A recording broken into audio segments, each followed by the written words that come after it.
Құрметті отандастар, ардақты ағайын, 2022 жыл халқымыз үшін күрделі де қатерлі сынақтан басталды.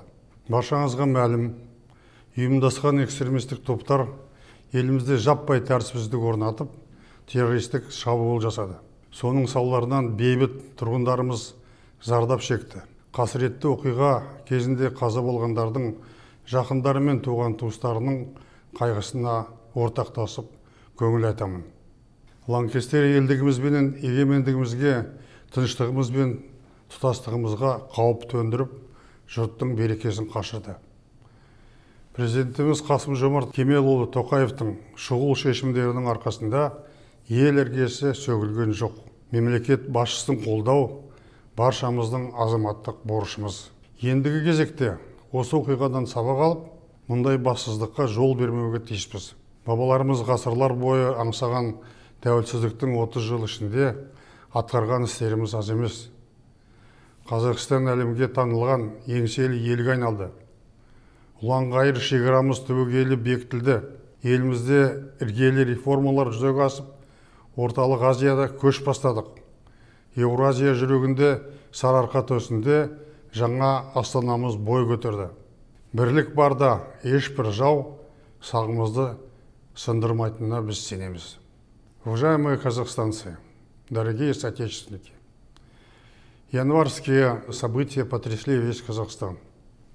Целью этих организованных беспорядков и атаки на Казахстан было разрушение целостности страны и устоев нашего государства. Эти события еще раз показывают, что независимость нужно беречь, как зеницу ока, как хрупкий сосуд, требующий особо бережного обращения. Происшедшая трагедия стала для всех нас уроком. Важно выяснить, кто организовал все эти погромы и убийства. Следствие даст ответ на этот вопрос. Выражаю искренние соболезнования родным и близким погибших, а пострадавшим желаю скорейшего выздоровления. Отвечая на многочисленные обращения в мой адрес и в связи с публикациями в средствах массовой информации, сообщаю, что я в 2019 году передал полномочия президента Қасым-Жомарту Тоқаеву. И с тех пор являюсь пенсионером и в настоящее время нахожусь на заслуженном отдыхе в столице Казахстана и никуда не уезжал. Президент Қасым-Жомарт Тоқаев обладает всей полнотой власти. Он председатель Совета Безопасности. В скором времени он будет избран председателем партии Нур-Отан. Поэтому никакого конфликта или противостояния в элите страны нет. Слухи на эту тему абсолютно беспочвенны. Всем известно, что я 30 лет, не покладая рук, работал во имя нашей Родины. Мы укрепили ее границы. Мы проводили прогрессивные реформы. Мы вместе построили независимый Казахстан, добились больших результатов в социально-экономическом развитии. Стали лидерами по многим показателям не только в Центральной Азии, но и в СНГ.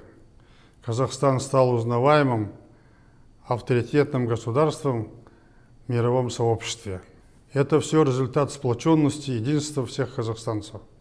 Стабильность и спокойствие в стране всегда были моей целью. Всем нам надо беречь эти неприходящие ценности.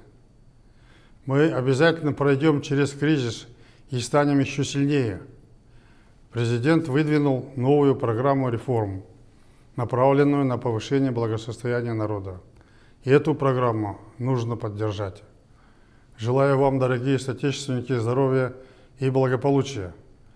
Благодарю вас за поддержку моего курса реформ и модернизации, который я проводил, находясь на посту главы государства.